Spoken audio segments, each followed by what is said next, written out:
Hey guys, Cameron here with Emerson Property Management. Every week I bring you tools, tactics, strategies, lessons I've learned, things that helped me build up a sizable rental portfolio in about 2 years and now manage that portfolio. Today, guys, I want to talk about our property management agreement, specifically ours, and we're going to put this out there for everybody, but this will be helpful for anybody that's going to be looking at hiring a property manager. At least you guys can see what's in our PMA, property management agreement, and what is in some others. You can compare and contrast. I really have nothing to hide. If somebody wants to steal that and use it as their own, start their own property management company, that's totally fine with me. I really don't care.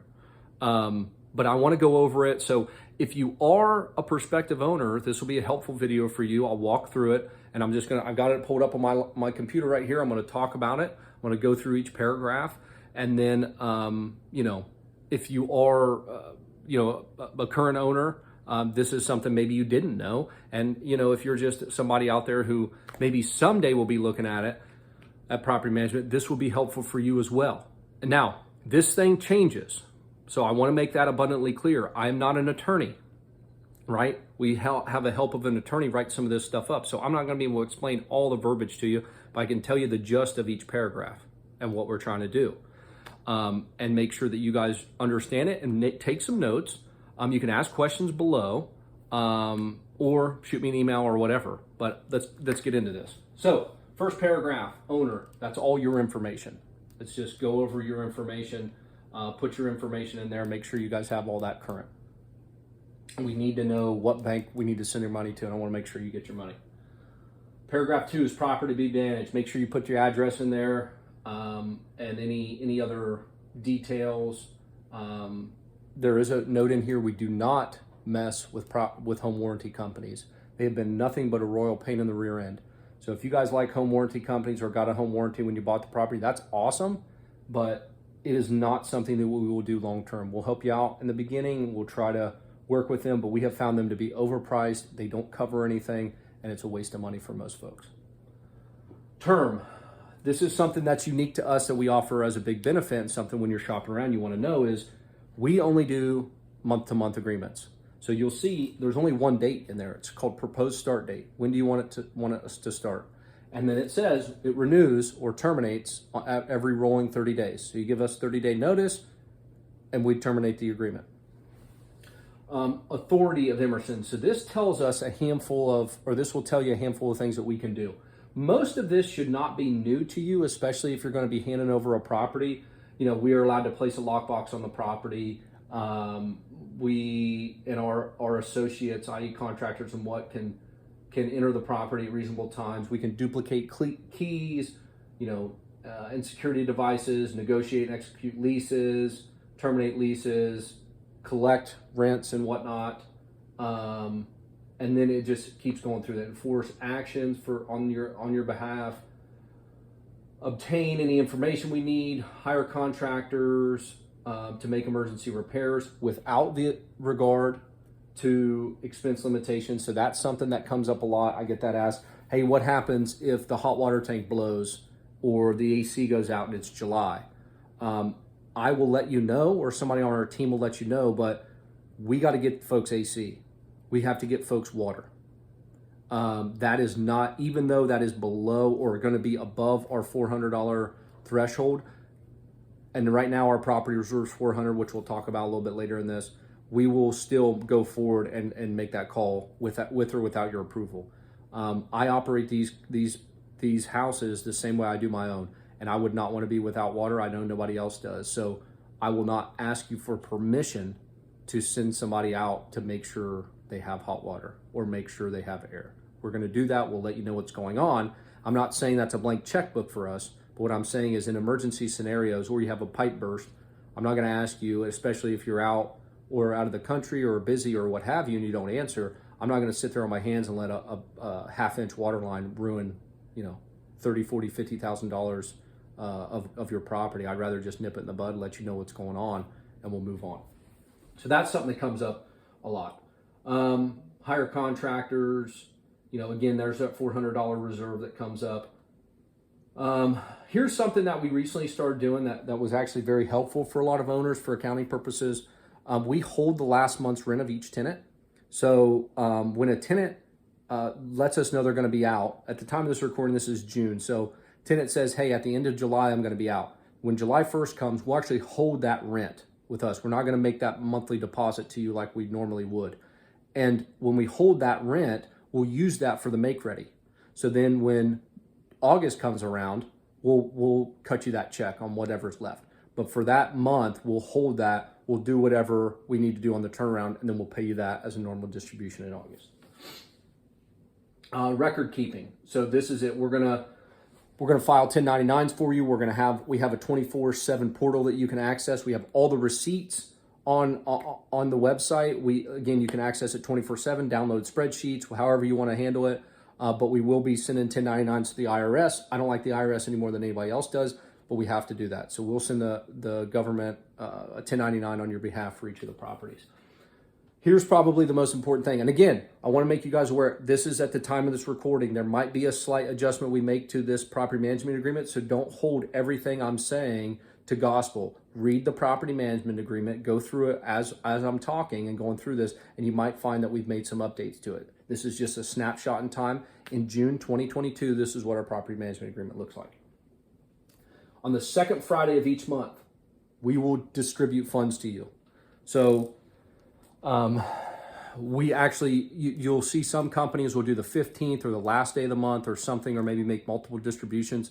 Second Friday of the month, we'll pay you your rent or whatever else we have, less deductions. On or about the 15th, if the 15th falls on a Saturday, you'll get it that following Monday or maybe that Friday. About the 15th of each month, you'll get your monthly owner statement, which will be an email.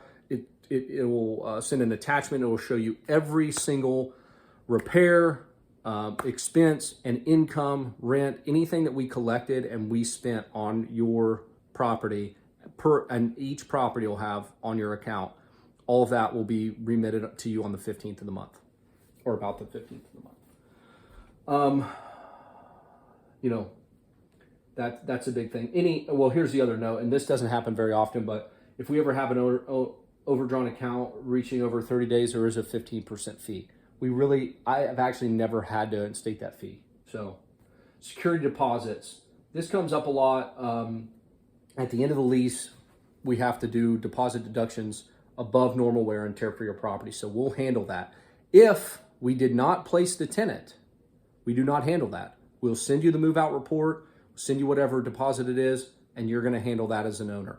That's not something, we didn't place a tenant, so we cannot do the deductions. I have no idea what the condition of the property was like when that tenant moved in, so we can't do that. We're flying blind if we do it. A bunch of that. Notices. So reserve. So this comes up, paragraph 5, property reserve. Again, at the time of this recording, we hold $400 in a property reserve.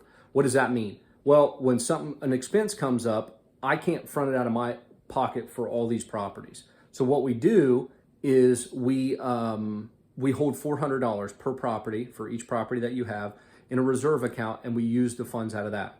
So, if something comes up and it's a $100 trip charge or $100 to go handle a garbage disposal or something like that, we'll just take it out of that account. Now you'll see that again on your statement, but we hold that back to make sure that we're not dipping into our funds to be able to pay for any of your expenses, or wait on you to get approval and send money in to do a repair could be causing damage or what have you. So just be aware of that. That comes up. We'll need that like I said, at the time it's $400. Owner representation. So this is basically that you actually own the property. You're going to pay the taxes and insurance on it. We're not going to have an issue. Property condition. So this comes up. We have to, per the Texas property code, this could change, but I highly doubt it, rekey the property between tenants and have to bring the property up to property code. What is the property code? I know I have another video. We might link to it in here, maybe not. But the biggest things are peepholes or seeing eye holes on your exterior doors, making sure the door locks, you have keyless deadbolts on some of the doors. They're changed between tenants. There are proper smoke detectors in each room, CO detectors, all that. We do all that, and that is at the owner's expense. So you don't have to worry about knowing that code. We worry about all that. Don't worry about that. But when you turn it over, if the property does not meet property code, we will have to bring it up to property code, and we will have to spend that money to do that, or your money to do that. Utilities, we're going to handle transferring utilities. So let's just say you're in Maine, Oregon, wherever you're out of the state, out of the country. We'll handle the utilities between the tenants so you don't have to. We're good at it. We know exactly. We have all the accounts. It saves a heck of a lot of time. And we've had owners with vendors who don't, they forget to turn the water on or forget to turn the electric on. And we have our contractors or the owner's contractors go over there and they can't work. So that and adds to vacancy, and adding to vacancy is not good. Again, you understand what normal wear and tear is. Here's something that comes up. Service animals are not pets. So if the lady has, or a man, doesn't matter who it is, if they have a pit bull that you don't want on the property, or you don't even allow pets, but it's a service animal, you cannot deny them. At the time of this recording, you cannot do that. If it is a service animal, it is not a pet. It does not meet pet standards. You can't collect a pet fee. You can't do anything. If it is a service animal, you cannot collect fees. You cannot treat it as a pet, even if you don't let pets in your property. So that's something that always comes up. Owner's cooperation.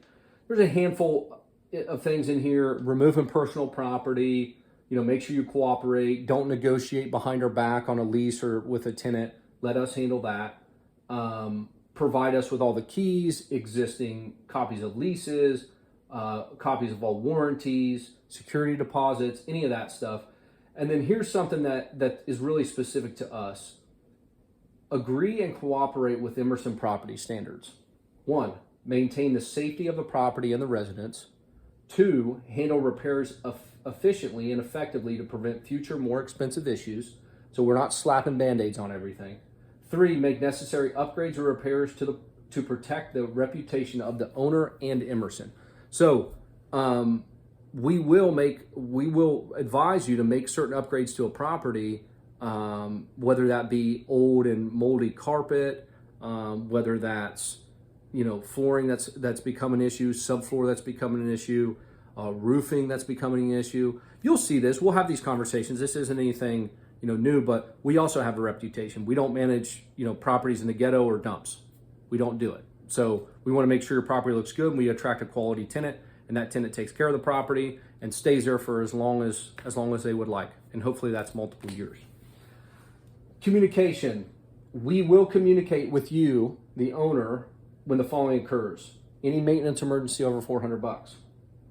When a tenant moves out, a notice or renewal, and then a tenant eviction. We'll let you know on all 3 of those. Otherwise, you'll have to reach out to us for anything. And I will tell you, your owner portal allows you access to all this stuff. So you can get on your owner portal and look through any task, any information you want 24/7. Owner's insurance. This has come up a couple times. So this is paragraph 9. Y'all need to add us as an additional insured to your policy. We'll send you an email and let you know why. Long story short on that is, if the tenant ever sues us or sues you, we'll both, because we're managing the property, we're likely going to be named in the suit. Instead of our insurance and your insurance competing and us having the tenant's insurance and us on the other side as plaintiffs, we will be under one policy, your policy, and we will have a united force to a united defense, basically. And I think I said plaintiff, but I meant defendant. So that's why we do it. Now, the question came up, and this is a valid question. Do you have your own insurance? Why do you need to be on my policy? Y'all hold general liability and hazard insurance on your properties, or you should. To the amounts and whatnot, that's for up to your discretion, your risk profile. But we have our own liability policy for operating as a business, and we have our own professional liability policy for E&O insurance and other things that are related to contracts and how we operate. We do not hold insurance policies on your property. That is your personal or your real property. That's your asset that you own. So when we step onto that and we're doing work and stuff, that falls underneath your policy. That's why we have you add it. Now, questions we get all the time. Well, why would I add you? That's going to increase my premium. Having a professional property manager or management company manage your property has actually resulting in some premiums going down. So don't worry about that. We've seen some clients drop. Usually it just stays the same. You add us as additionally insured, everything's good.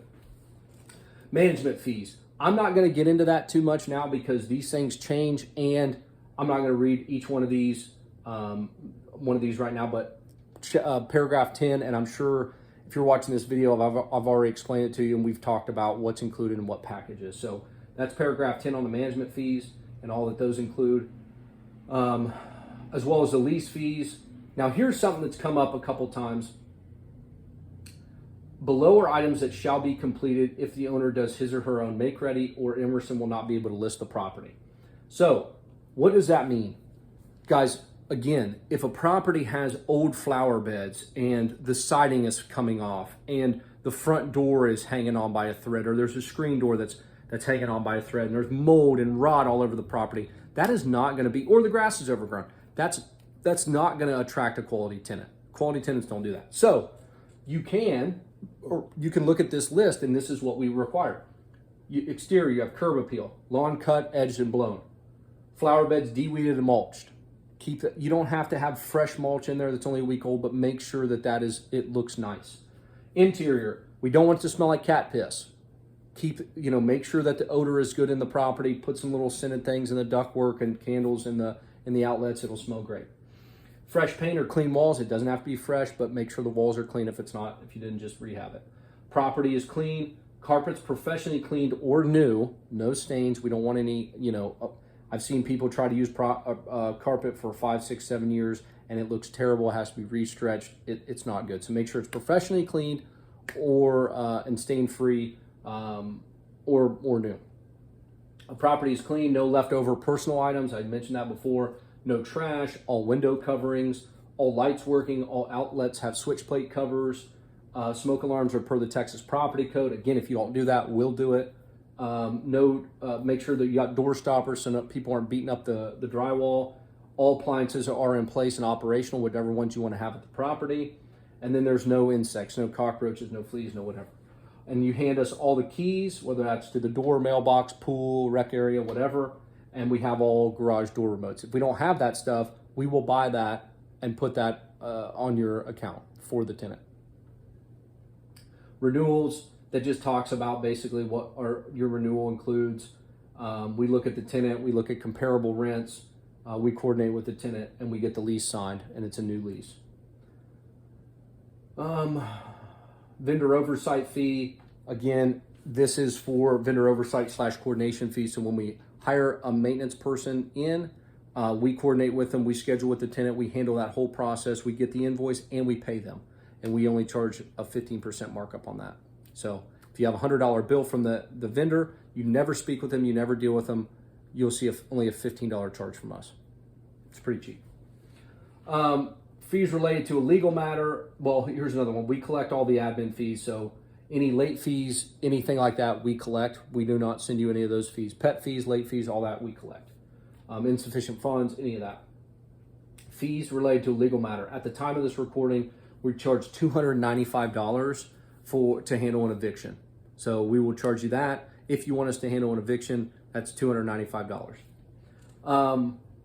Fees in the event of a sale. We charge, if you're an Emerson client, we only charge 2%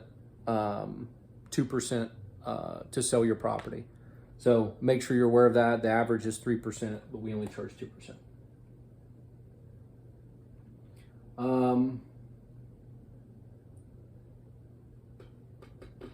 That's that whole paragraph. Now, paragraph 11, vacancy protection. This is something, if we have vacancy protection as well as eviction protection on here. This is something that if you're very weary of, oh no, am I going to get the property leased? I'm worried about having to evict a tenant, so I want to pay for some sort of insurance. This is one of those policies. We don't have a lot of owners do this because once you start having a couple properties, and if you give us control, at the time of this recording, our average days on market right now for a property is less than 21 days. So we will lease your property in under 3 weeks on average. But this vacancy is, should a property sit more than 45 days after the completion of the turnover, we will pay the owner prorated rent until the property is occupied. Now, that is only if we have control of the rent price. That is only if you let us handle the tenant screening. And that doesn't include, family violence, issues of military, letting people out like that. We have a satisfaction guarantee. Anytime you're not 100% satisfied, you let us know. Again, 30 days notice and you're out. Pet fee guarantee. I mentioned the pets earlier. We collect the pet rent. We do a monthly pet rent. That ranges from $25 to I think $55 or more. We collect that. However, we do give you $2,500 in pet insurance, and that is above and beyond the security deposit. So we provide that to you as a benefit for us collecting the pet fees. Tenant placement guarantee. So this is another guarantee we offer if we place a tenant. This is not inclusive on renewals or other tenants that we haven't placed. And the tenant vacates, we will lease the property at no cost to you. We will release the property to a new tenant at no cost to you. Again, this doesn't include if somebody gets shipped off from the military, family violence, an issue like that, a domestic violence or something, or sex offense. Eviction protection, again, this is what I was talking about earlier. We have a service where we can offer you eviction protection. Should Emerson have to evict a tenant that Emerson screens, approves, and places, so not an existing tenant that you have, we will cover the cost of filing the eviction, releasing the property, and pay lost rent to the owner for up to 2 months of rent at the most recently contracted monthly rent price. We will not cover damage to the property. The property is only for Emerson placed renters, or this protection is for only Emerson placed tenants. So again, we'll pay the cost of filing the eviction, releasing the property, and lost rent for up to 2 months. Repairs. This is something I mentioned earlier with the vendor oversight. We'll screen the tenant or the vendor. We'll do oversight. We walk the jobs. If it's above $400, we make sure that the property is in good shape and the repairs in good shape. We handle the invoice. We keep the records, again, that you can see 24/7 forever. We do, review your invoices and make sure everything's correct on there. You're not getting charged for stuff you're not supposed to. And yeah, it just comes directly out of the rent payment. Liability indemnification. This is a lot of legalese speak, and you'll have to read through this paragraph or read through it with an attorney, but basically it's saying that, we're not responsible for stuff that happens on the property with the tenant or whatever. This is not our, we're not liable. You'll have insurance for that and for personal injury to anybody or anything of that nature. So this is something else on here to review. And that's really the biggest one. The only other one that really comes up are these two. Additional services. So anything outside of normal property management services. Here's a great example. Somebody said, hey, Cameron, can you take the Xfinity Wi-Fi box back to Xfinity after we're done? Or they had the property, they were staying in the property, they left. Hey, can you take that back? No problem. We'll do that, but we're going to bill you at $75 an hour. That's not to be nasty, to be mean, but I can't be paying people. I have to, we only charge $125 a month. I can't have somebody spend a few hours, maybe it's even 2, 3, 4, 5, 6 hours there a day just to go down and drop something off. So anything that's outside of non-PM services or non-normal PM services, we charge at the current time at $75 an hour. Now, what does that mean? That could mean, property sales, on-site court hearings, depositions, homeowner meetings, supervising and coordinating modernization, rehab, fire, or storm restoration projects, something that you didn't hire us to do that's being done outside that, and we coordinate, that will be something. Obtaining income tax, accounting or legal advice, debt collection, counseling, legal proceedings, or insurance and appraisal related inspections. We've had that happen a lot. We'll try to mate the inspector or the appraiser with the tenant. If that doesn't happen and we've got to go, we're going to bill at $75 an hour. And then the other one, paragraph 21, is periodic home assessments. So this is something we recommend owners do every 6 months. It's not too invasive for the tenant, and you can usually catch things. So you have the tenant that moves in, we do a move-in inspection after they get in there, make sure everything's good, talk with them about the property, show them where the breaker box and water shutoff is, test all the smoke detectors, blah, blah, blah. And then, 4 or 5 months after that, because usually it's not done the day or so after. So 4 to 6 months after that, we'll go in the property and we'll check it out, make sure it's good. We recommend every 6 months. So at the time of this, if you do, they're $119 per assessment. Per assessment. And if you want an extra one or want something else, we just $119. We'll do another one for you if you want another one. We have authority to lease and manage, fair housing. You know, these laws are changing, being updated all the time. There is some current legislation out there right now about not denying Section 8 in some states. That has not hit Texas yet, so don't freak out. But that is flying around. So we operate under fair housing. We'll stay abreast of all those laws and keep y'all out of court for that stuff. Signatures, and then the property information sheet. So please review this. We have some clients that don't look through this. It tells you exactly what we need when it's tenant occupied, when it's vacant, when it's owner occupied. And then basically you just put all your information in here. We need the codes. Do you have an alarm? Do you have a garage code? You know, property information, mailbox information, you know, if you have parking spots or what have you, all the stuff about the appliances, and then any services. You know, the water company, we need to know that one because we have to go turn on the water. And then does it include utilities, private pool, all that stuff, HOA if you have it, you know, and just fill out that last piece because that kind of tells us what we need to do moving forward.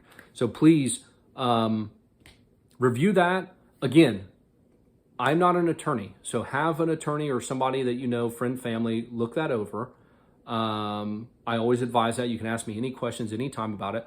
And this is our PMA, our property management agreement, at the time of this recording in June 2022. If you watch this in January 2023, 2024, we might have something slightly different.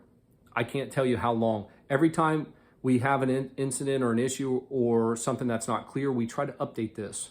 Now, it sounds long, but really when you look at it, it spells out a lot to try to avoid some of the ambiguity. So please review it. Ask me any questions. I hope that was helpful. I know this video is long. It looks like we're approaching about 30 minutes on this, but this will allow you to just walk through each paragraph, allow me to explain it to you so there's no confusion. And still, please, if you have questions after that, or you're looking at another PMA and you want some help or have some questions about another person's PMA, I'm not an attorney, but I'm happy to help or look at something or see if something sounds odd. So I hope that was helpful. I appreciate y'all, and I'll see y'all next week.